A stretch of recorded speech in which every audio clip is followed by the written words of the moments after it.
Hello everyone. आज मैं इस वीडियो में आपको इन सेंटेंस के माध्यम से इफ और अनलेस का प्रयोग करना सिखाऊंगा। और अगर आप चैनल पे नए हो तो चैनल को सब्सक्राइब कर लो, जिससे कि आपको मैं जब भी नई वीडियो डाला करूं तो आपको नोटिफिकेशन मिल जाया करेगा। हाँ, एक चीज़ और मैं आपको बता दूं कि ये जो मैं आपको यहाँ पे सिखा रहा हूँ इन सेंटेंस के माध्यम से, ये पूरे वीडियो को बिल्कुल भी स्किप नहीं करना, पूरा वीडियो देखना, जिससे आपको अच्छे से समझ में आए। हाँ, तो इसके बाद में चलो स्टार्ट करते हैं कि इफ और अनलेस एक्चुअली ये होते क्या है। देखो, इनका मतलब ये होता है, इफ का प्रयोग होता है यदि, और अनलेस का प्रयोग होता है यदि नहीं। ये कंडीशनल सेंटेंस होते हैं। कंडीशनल सेंटेंस यानी कि जैसे अपन इस सेंटेंस के माध्यम से समझते हैं। पहला सेंटेंस ये दिया है, if they do not work properly. यदि आप अपना काम सही ढंग से नहीं करते हो, दे विल बी पनिश्ड। तो ये दे लिखा है ना, यदि वे अपना काम प्रॉपरली नहीं करते हैं, दे विल बी पनिश्ड, तो वे क्या बोलते हैं, दंड पाएंगे, मतलब उनको सजा मिलेगी। जैसे कि मान के चलो, आपके पापा मम्मी ने या फिर टीचर ने आपको कोई काम दिया और आपने वो काम नहीं किया, तो वो भी आपको पनिश करेंगे, है ना, करते होंगे। तो कंडीशनल सेंटेंस है। कैसे? जैसे आपको क्या बोलते हैं, आपने अगर ये नहीं किया तो ये हो जाएगा, आपने ये किया तो ऐसा हो जाएगा। इस टाइप का मतलब ऐसे सेंटेंस रहते हैं ये। उसके बाद दूसरे नंबर पे आपको क्या बताऊं कि अगर कहीं सेंटेंस में इफ दिया है तो उसकी जगह पर अनलेस का प्रयोग होगा, और यदि सेंटेंस में अनलेस दिया है तो उसकी जगह पर इफ प्रयोग होगा। और ये जो इनकी हिंदी है ना, वो आप बिल्कुल इस चीज़ पे ध्यान दे लेना, क्योंकि अपन हिंदी मीडियम के स्टूडेंट हैं। आप, मैं भी हिंदी मीडियम के स्टूडेंट रहा हूँ, तो पहले मैं हिंदी समझता हूँ, उसके बाद समझ में आती है कोई चीज़। इफ का मतलब यदि होता है और अनलेस का मतलब यदि नहीं। और अच्छी बात है कि अगर आप ये जो सेंटेंस हैं उनकी अपन, आप अगर हिंदी निकालना आपको अच्छे से आता है तो आपसे फिर ये कभी गलत हो ही नहीं सकता। और सपोज आपको हिंदी निकालना भी नहीं आता, तब भी मैं आपको बिल्कुल बता दूंगा। ठीक है। अच्छा, एक चीज और बताना भूल गया मैं।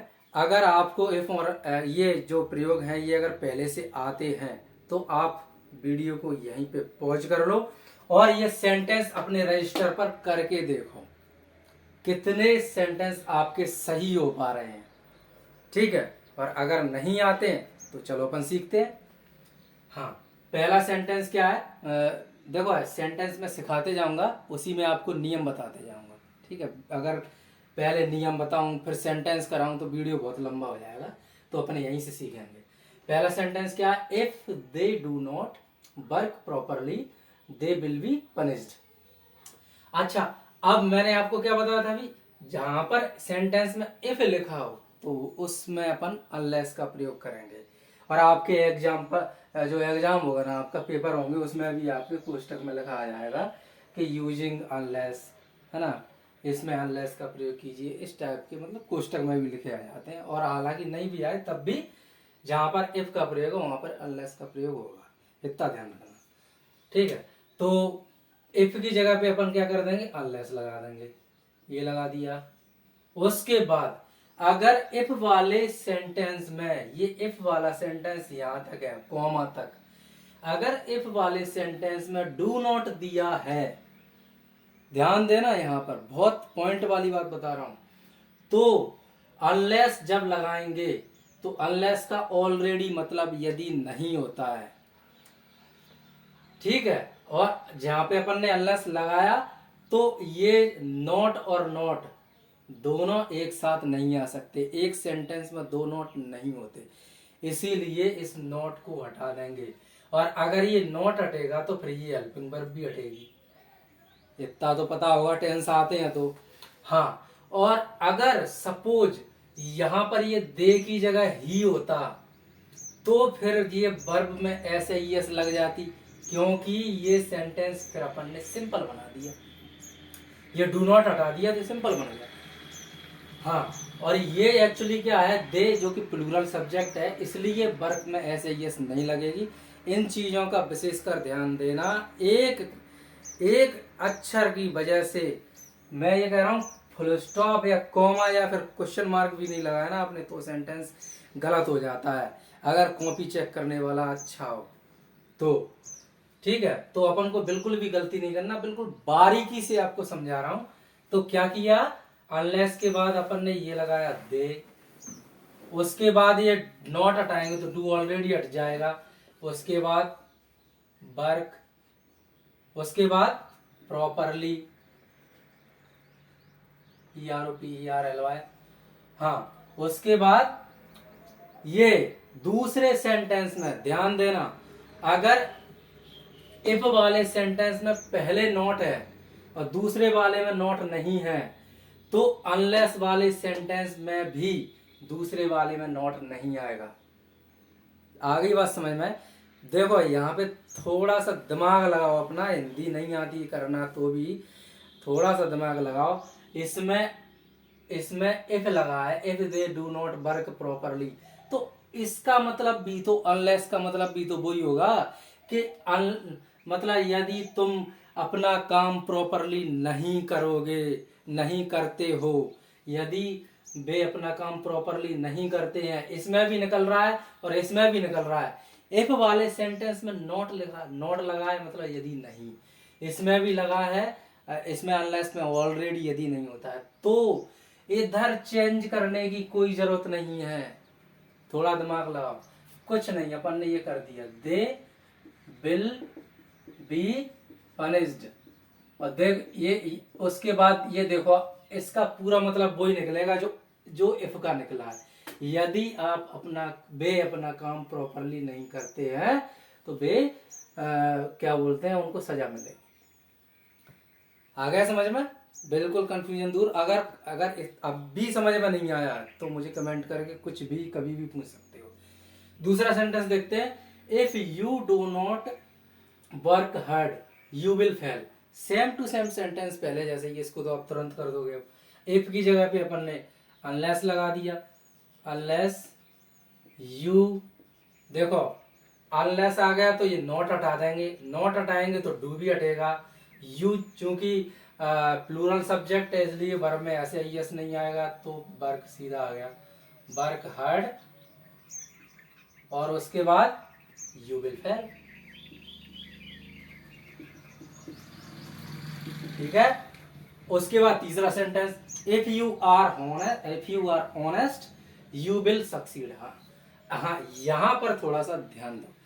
देखो इफ वाले सेंटेंस में नॉट नहीं आया, ठीक है, इफ वाले सेंटेंस में यहां पर नॉट नहीं आया, तो अनलेस जब अपन लगाएंगे तो देखो करके बता रहा हूं, इफ की जगह पे अपन ने अनलेस लगाया, उसके बाद यू लगाया, और हेल्पिंग वर्ब दी है, इसमें नॉट दिया नहीं है तो पूरा उतारेंगे, यू आर ऑनेस्ट। ओके, उसके बाद ये लगाया कॉमा। अब यहां पर सेंटेंस में इफ वाले में नॉट नहीं है, इधर भी पॉजिटिव है और इधर भी पॉजिटिव है, कंडीशनल होती है, कंडीशन होती है। इधर नॉट लगा हो तो उधर नहीं होगा, कंडीशनल। मतलब इधर अगर देखो इधर सिंपल है तो इधर भी सिंपल है, अनलेस का मतलब होता है यदि नहीं। इधर अगर नेगेटिव आ गया तो उधर भी नेगेटिव जाएगा। आगे समझ में? You will not succeed, SUCCED। अब इसका मतलब देखो, इफ का प्रयोग क्या था, इफ यू आर ऑनेस्ट, यदि तुम ईमानदार हो, यू विल सक्सीड, तुम सफल हो जाओगे। ऐसे ही इसका, यदि तुम ईमानदार नहीं हो, अनलेस लग गया ना, यदि तुम ईमानदार नहीं हो तो तुम सफल नहीं हो पाओगे। अगर मैं इधर नोट नहीं लगाता तो क्या आता, तो तुम सफल हो जाओगे। तुम ईमानदार भी नहीं हो और सफल हो जाओगे, ऐसा नहीं होता। ठीक है, ये दोनों कंडीशन मैंने आपको रख के बता दी। अब मान के चलो सेंटेंस ऐसा दिया होता, unless you are honest you will not succeed, इसमें आपको इफ का प्रयोग करने को कहा जाता। है ना। तो अनलेस जब अगर इधर इधर अनलेस की जगह पे इफ लगाएंगे तो ये इफ वाले सेंटेंस को अगर सिंपल कर रहे हैं तो इधर भी सिंपल होगा, इधर नेगेटिव नहीं आएगा। कंडीशन आप दोनों समझ लो, इसका ऐसे होगा इसका ऐसे होगा, उलट पलट के कैसे भी देख लो आप, ठीक है। इतना थोड़ा दिमाग लगा के। हाँ, ये इसके बाद अगला sentence, unless you study regularly, यदि तुम अपनी पढ़ाई निरंतर करते हो, यू विल नॉट, कहाँ पे आ गया ये सेंटेंस नहीं है, यदि नहीं है ना, यदि तुम अपनी पढ़ाई रेगुलरली नहीं करते हो, निरंतर नहीं करते हो, तो तुम पाठ याद नहीं कर पाओगे। सीधी सी बात है, अगर आप अपनी स्टडी रेगुलर नहीं करते हो तो आप पाठ याद नहीं कर पाओगे। इसमें अनलेस आया है सेंटेंस में, अब इसमें आपको इफ का प्रयोग करना होगा। जब अपन इफ का प्रयोग करते हैं तो क्या करेंगे, ये इफ यू स्टडी जैसा है वैसा उतार दो, इफ यू स्टडी रेगुलरली। देखो क्या होता है, अगर सेंटेंस में इधर नोट है, इधर नोट है, इस साइड सेकंड सेंटेंस में अनलेस में इधर ऑलरेडी, अनलेस माने यदि नहीं होता है, और इधर मतलब दोनों सेंटेंस नेगेटिव है, तो फिर एक तो ये होता है कि हम इफ के बाद इसको, इफ वाले सेंटेंस को नेगेटिव बना दें, तो फिर इसको नेगेटिव नहीं बना, मतलब इसको सेम टू सेम उतार दोगे। अगर इधर अपन इफ वाले को सिंपल लिख रहे हैं तो इधर भी आपको ये नोट हटाना पड़ेगा। देखो, यदि इसका क्या मतलब होगा, इफ यू स्टडी रेगुलरली, यदि तुम अपनी पढ़ाई निरंतर करते हो तो तुम पाठ याद कर लोगे, ये नोट हटा देंगे तो, है ना, यू विल, नोट हटा दिया अपन ने, लर्न लेसन।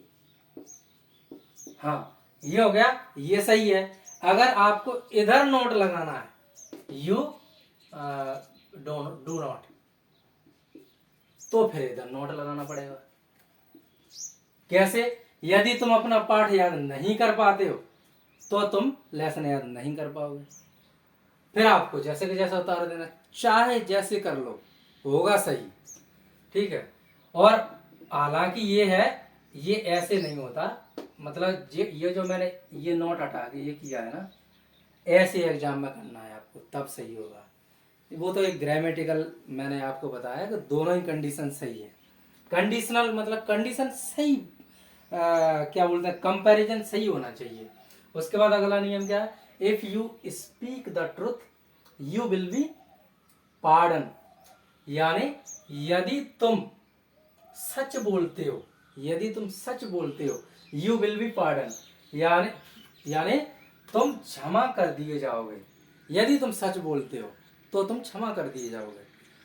अब इसमें अपन को अनलेस प्रयोग करना है, मैंने लगाया अनलेस, पहले भी मैं आपको समझा चुका हूं, आप तुरंत कर दोगे। अनलेस के बाद यू स्पीक ट्रुथ, फिर इधर नोट लगाया, इधर इसको भी नोट करना पड़ेगा, you will not be pardon, यदि तुम सच नहीं बोलते हो तो तुम क्षमा नहीं किए जाओगे। बहुत आसान है, थोड़ा सा दिमाग लगाने का बस। उसके बाद अगला है, if you start in the morning, यानी यदि तुम सुबह शुरू करते हो, you will reach there by evening, तो तुम शाम को पहुंच जाओगे। यदि तुम सुबह स्टार्ट करते हो तो तुम शाम को पहुंच जाओगे, है ना। अब इसमें अपन को अनलेस का प्रयोग करना है, कैसे करेंगे, unless you start in the morning, unless इधर आ गया, यानी इसको भी अपन को नोट करना पड़ेगा, you will not reach there by morning evening. आ गया समझ में। और इसके बावजूद भी अगर आपको फिर भी समझ में नहीं आए तो मुझे कमेंट करके बताना क्या समझ में नहीं आया। है ना। और अपने और तरीके अपनाऊंगा, फिर मैं आपको जैसे समझ में आना है वैसे समझा दूंगा। ठीक है, ये तो एक मेरा तरीका है, मुझे लगा कि आपको इस तरीके से समझ में आ जाएगा। और भी मेरे पास कई तरीके हैं। ठीक है, तो चैनल को सब्सक्राइब करके ये वीडियो शेयर करना सभी लोगों को। और भी आपके सहपाठी हों, आपके साथी हों, है ना, कंपटीशन की तैयारी करना है उनको, मैं सब कुछ करा सकता हूँ। ठीक है, बशर्ते ये है आपको मेरे मार्गदर्शन पे चलना होगा। Thank you.